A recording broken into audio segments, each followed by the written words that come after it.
Are we good? Yeah. Is Gigi available for Saturday? No, he's out. He's out. Just for this game?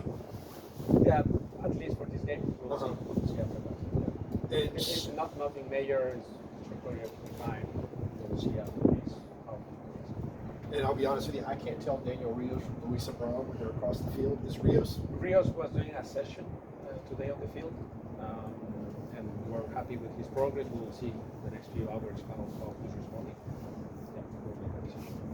And Stian is, I think, at the end of the third week or about to start the third week. How is his rehab in progress? Very good, very good. He's doing really, really good. We're really happy with how he's progressing his knee. But yeah, I don't want to give you a timeline on when he can be back, but we are positive. And is there anyone else out for Yes, Saturday? Shandon, who is a doctor yesterday at the end of the training session, so he will be out. Not a big one, but yeah. So he won't require surgery? No. It's just more like it's not a major muscular injury. So definitely. Okay. Last one for me. We have to ask you about this every time y'all go on the road. Yeah. But haven't had a lot of success on the road, Well, a lot of success at home. What could you do different this time to try to get at least 1 point? Yeah, a couple of circumstances. We knew that facing the champion at home in the first game and all this was going to be a difficult game. I think we were playing good at some point. The second half was really good. Not so happy with the first half, but the second half was good. Then Toronto, difficult game. Everything. I don't want to blame the international win or anything like that. We both had some absences in that game, but it was a difficult game. And we lost, right? But this one, I think it's going to feel a little bit more normal for us. More, most of the starters will be there, so I feel like we are positive on this one. And again, yes, we need to start to catch up. The objective is to win this one so we can get to one per game. With that, we kind of make up for the other two games that we didn't win away. And the formula winning at home, tying at least away, is a good formula to get in the top four and competing for Shield. So, we have that objective of winning this game. That's so important, and then from there, I think we'll gain some confidence to go. How did y'all tailor training this week, knowing that you might be playing on a smaller pitch? What adjustments did you make in training this week, knowing that? We reduced the width a little bit. We don't know how much it's going to be. It's a different stadium. It will be Yankee, will be City Field. We can see from we reviewed some games of the last year in that field, and it feels like the same in terms of the width. The length is not that much, but the width is something. So we reduced at times 5 yards on each side, so 10 yards less, at times 3 on each side, which I think is going to be 170 yards width. So it's maybe a little detail, but I want them to get used to that. How much does it affect how you approach things technically? Not so much. I think there's still enough space to play the way we want. Of course, changing point of attack is a big emphasis for us, but I think we can do that. Maybe not just completely on the other side and into the winger. We can do that also with the side space and some other spaces that we want to change point of attack. So little details, maybe just calculate better the type of pass we're playing. Other than that, I wanted to ask about Sava's impact defensively. That seems like his work rate and his understanding of the ropes on the right to just switch off and exchange players has been really effective this year. yes, I'm happy that everyone is aware of his attacking output, but I think the best part for me is the defensive output he's doing. I think the switch that he's doing this year and all the effort, the desire to be a more complete winger, I think it's been outstanding. So for me, the attacking side, the assists, the goals, the good plays in attack is just the reward for a guy that is willing to work defensively. And that's what I want. I want, again, my wingers to work box to box, to be a tough defender. We need to continue with that.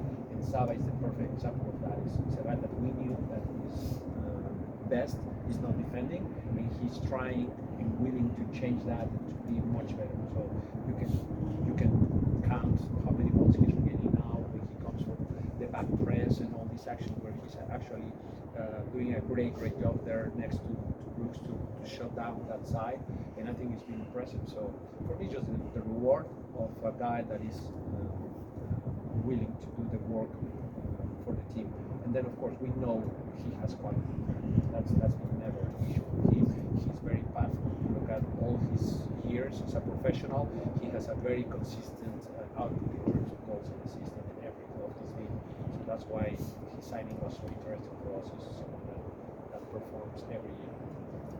Bartek has been one of the top runners in the league, so to speak. He's going to be more ground just better than you. But how much does that ease the burden of the rest of the team when you have a player running that much ground? It's great to have that, a player that is able to cover that amount of ground. What the stat cannot tell you is he running in the right areas, right? And that's what we in the film, we look at his type of runs, how he blocks passing lanes, how he's reading the game, and when he sees maybe Saba is too high, he's covering on the flank, or he's staying in the pocket. And at times it's not just the amount of ground you cover, but it's how intelligent you're moving on the field. And that's, for me, the perfect balance. And Bartek has been amazing on that. He still has a couple of things to improve in his game to completely be the type of six that we want. But in terms of many things, he's doing great. And one of those is covering the right amount of ground and in the right areas that we want to cover those spaces. What are the things he needs to improve? Probably on the ball, and I attribute a little bit, he was coming back from a very, very long trip and a couple, a lot of minutes. He ran around 15 kilometers in that game. So 90 plus 30 plus PKs for this, the stress, the mental stress, the long trip, something he's not been used to. So I felt that he was kind of mentally fatigued, and he missed a couple of passes that are not characteristics of him. I've seen many games in film of him playing, and he doesn't miss those passes easily. So that's the area where I will challenge him a little bit more to continue growing. But the overall package of Bartek has been amazing. Tyler started at left wing in place of Jean against Toronto. Is it likely he's going to be the starter on Saturday? You will see on Saturday around 6:30. Can Edwin play on the left? Yeah, he did last game. He did play last game on the left. He's been on both sides. I think I have wingers, all of them. That maybe Luke is the one that I never tried on the left, but Derek can play on both sides. Saba can play on both sides. Shante can play on both sides. Tyler can play on both sides. Edwin can play on both sides. So I have a good amount of wingers to pick to start this game, and we'll see. There are different things that we're taking into consideration: fitness levels, who's a better game changer, what we need. Do we need pace? Do we need more technical ability? Those are the things that we're still trying to make the best decision.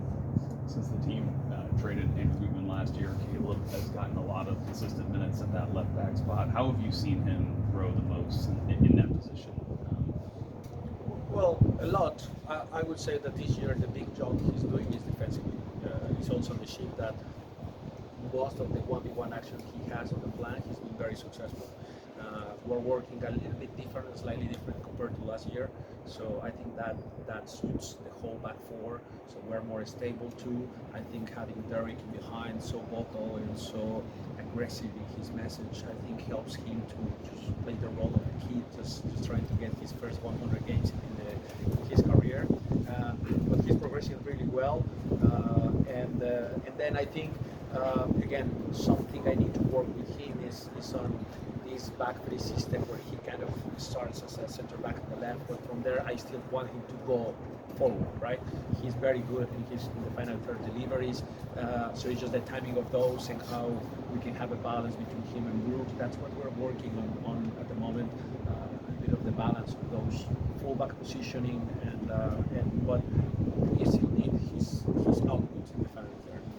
So those are the little things that he needs to work on, but again, Errol Dulles improved a lot, 1v1 defending improved a lot, his passing from that areas is improving a lot, so I think he's going in the right path. So you guys are obviously sharing the training grounds. What's it like having the U.S. Women's National Team here as well as you guys are kind of training? What's that kind of work? Yeah, it's very cool. It's very cool to have them. I'm honest, I haven't been able to go there. I'm a bit busy at that time for running the session. But my assistant, they've been there. They're talking about the quality they have. Like, it's impressive, honestly. The amount of quality players have, and yeah, that's from the voice of my assistants what has been come out. But obviously the connection with the youth soccer, especially